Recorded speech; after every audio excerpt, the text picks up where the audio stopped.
Bonjour à toutes et à tous. Cette capsule est une suite à la capsule précédente, celle de la puissance et de l'énergie. Ici, nous allons aborder l'effet Joule qui porte le nom du physicien anglais James Prescott Joule qui l'a découvert en 1840, ses avantages, ses inconvénients, ainsi que la loi de Joule. Nous allons aussi aborder ou bien apprendre comment peut-on déterminer la valeur de la puissance et de l'énergie thermique tout en utilisant la loi d'Ohm pour un résistor.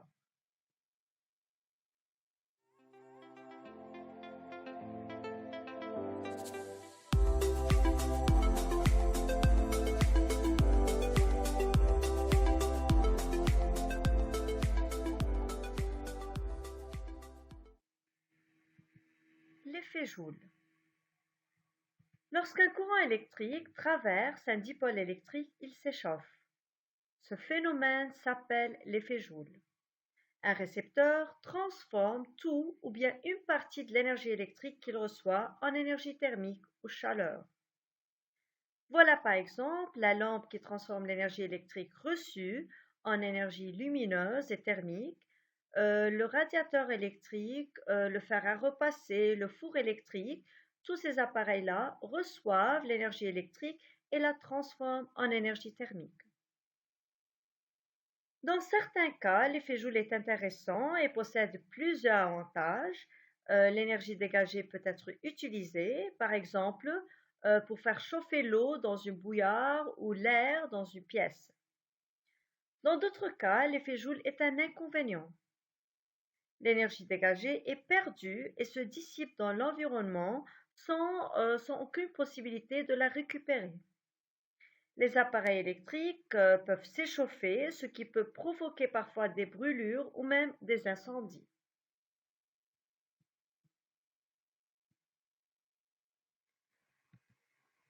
La loi Joule décrit le phénomène appelé l'effet Joule. L'énergie dissipée sous forme d'énergie thermique par effet Joule est due à la résistance R du dipôle électrique. Mais un conducteur ohmique ne peut pas stocker l'énergie électrique qu'il reçoit. Il la transforme complètement en énergie thermique. Donc, selon la loi de Joule, l'énergie électrique reçue par le conducteur ohmique est égale à l'énergie thermique fournie au milieu extérieur. Dans cette capsule, nous allons voir par la suite quelle relation peut-on utiliser pour déterminer la valeur de cette énergie thermique.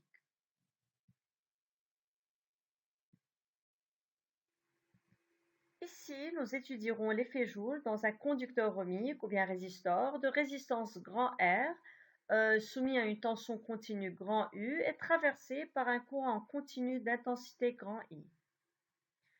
Le résistor obéit à la loi d'Ohm. On peut donc écrire le système de deux équations.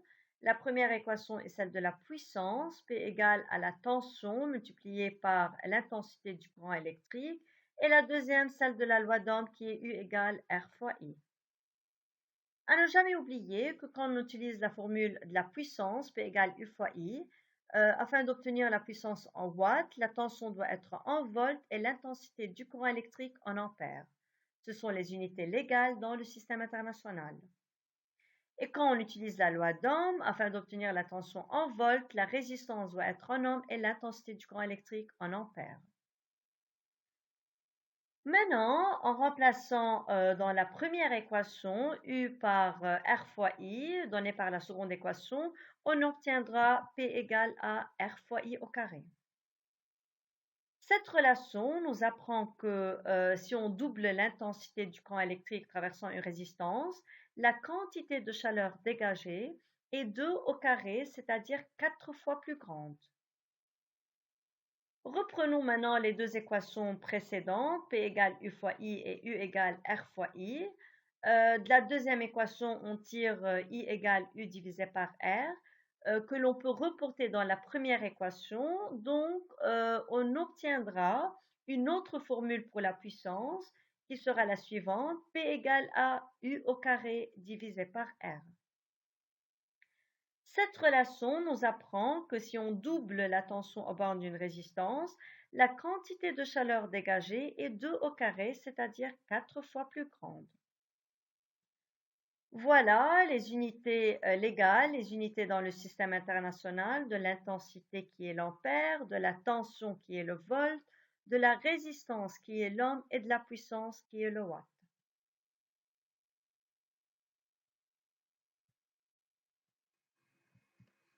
De la capsule puissance et énergie, nous avons appris que l'énergie consommée par un appareil est égale au produit de sa puissance P consommée par la durée T de son fonctionnement, c'est-à-dire de son utilisation. Alors, nous pouvons écrire la relation suivante, E est égal à P fois T. Pour avoir l'énergie en joules, qui est l'unité légale de l'énergie dans le système international, la puissance doit être en watts et le temps en secondes. Et en appliquant ici aussi la loi d'Ohm pour le résisteur R, nous pouvons écrire que U est égal à R fois I. Maintenant, essayons d'obtenir d'autres relations qui peuvent nous aider à calculer, à déterminer la valeur de l'énergie. Nous venons de voir que P est égal à U fois I. Alors, remplaçons P par U fois I dans la relation E est égal à P fois T. Nous obtiendrons une autre relation pour E qui est la suivante. E est égal à U fois I fois T. Maintenant, remplaçons U par R fois I d'après la loi d'Ohm. Nous obtiendrons aussi une autre relation pour E qui est la suivante. E est égal à R fois I au carré fois T.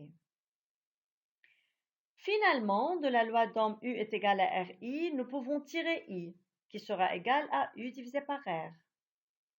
Remplaçons I par U divisé par R dans la relation E est égal à U fois I fois T. Nous obtiendrons une autre relation pour E qui sera E est égal à U carré divisé par R multiplié par le temps de fonctionnement. Donc, ces différentes relations peuvent être utilisées pour déterminer la valeur de l'énergie. Et voilà les différentes unités légales, les unités dans le système international de l'énergie, de la puissance, du temps de fonctionnement, de la tension et de l'intensité du courant électrique.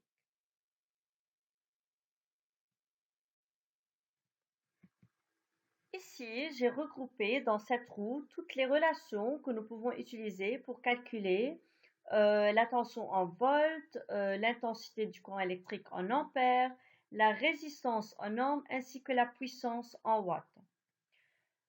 Pour l'énergie, c'est assez simple. On a juste à multiplier les relations de la puissance par T, puisque E est égal à P fois T.